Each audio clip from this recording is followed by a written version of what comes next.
President Joe Biden this afternoon visiting wounded troops in his first trip as Commander-in-Chief to Walter Reed National Military Medical Center.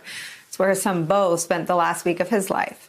President Biden is preparing to shift his focus to his legislative agenda in a few days after what will be a 2-week-long stretch of executive orders designed to reverse Trump-era policies. Administration officials telling NBC News that the president has been quietly reaching out to Republicans about his top legislative priority, that $1.9 trillion COVID relief package, with Vice President Harris hitting the local TV airwaves, stressing the need for that relief package right now.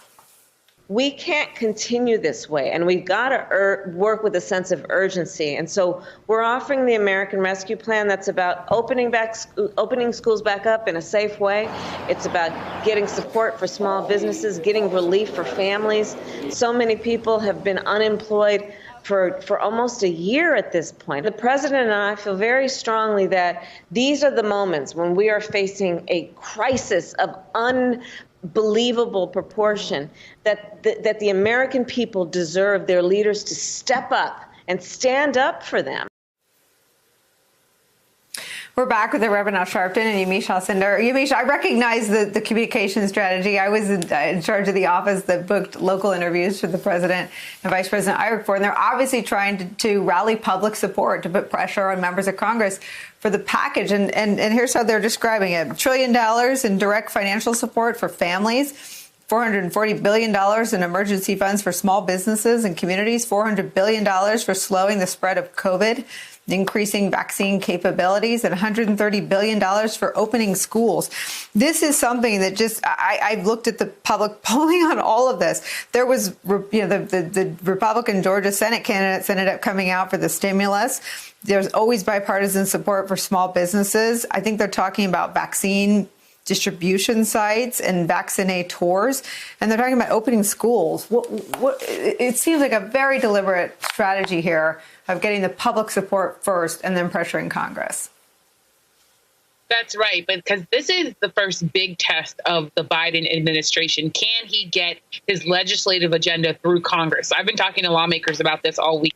And right now, as it stands, he does not have, according to my reporting, 50 Democratic votes right now, because even Democrats think that this bill is not targeted enough. They want the checks to be more targeted. There's a reason why, in particular, you see Vice President Harris going to West Virginia, going to Arizona with those local interviews virtually, of course, to talk to the constituents there, because they're trying to pressure Democratic senators in particular to try to get on board with this. But my thinking is, and the thinking that based on my conversations with White House officials, is they don't want to break this bill up. They really want it to pass and be big and be robust. But there's real, I think, concern on Capitol Hill that this bill needs to be broken down a bit, maybe even broken apart. And the White House just hasn't done that yet. And I should say today, we saw President Biden say that, yes, he wants to try to get bipartisan support, but he also said that we can't wait. So you can already see him leaning toward reconciliation, which is going to be this very wonky word that America is going to get very familiar with in the next week, because it's going to be the thing when it puts mine. And all it means is that Democrats can do it without Republicans. You're right. And it'll tell us a lot about how he plans to not govern. I think we know what his vision is there, but how he plans to legislate from the Oval Office. Rev, I want to ask you about what looks like a very careful strategy on the part of the president when it comes to Donald Trump's impending impeachment trial. NBC News is reporting that the president has been choosing his words carefully when weighing in on the upcoming impeachment trial of Donald Trump. Biden has said a Senate trial needs to take place, but he's held back on disclosing his views on whether Trump should be convicted, despite a willingness to sharply criticize his predecessor without hesitation in the past. What do you think of that approach? I really see this as a strategy of him trying to not appear like the holding the former president now accountable is some kind of political vengeance, but that you're dealing with the facts and the violation of his oath of office. And if Joe Biden, who defeated him, politicizes it, it might feed into, I believe, in their mind, them saying this is about us against them, this is partisan.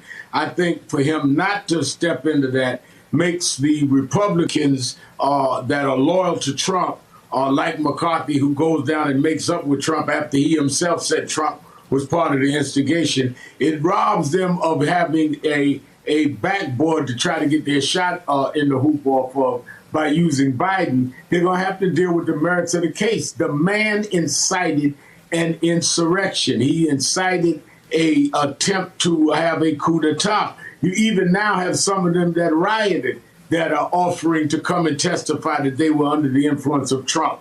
So, you know, a mentor of mine told me, Nicolle, a long time ago, if you see a man on the edge of a cliff, don't get close. You'll turn a suicide into a homicide.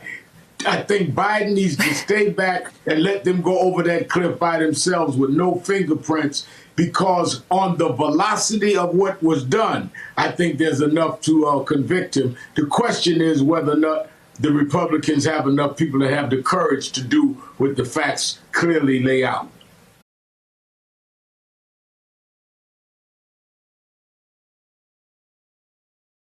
Hey, thanks for watching our YouTube channel. You should know that you can follow today's top stories and breaking news and catch up on your favorite MSNBC shows all in one place. Download the NBC News app today.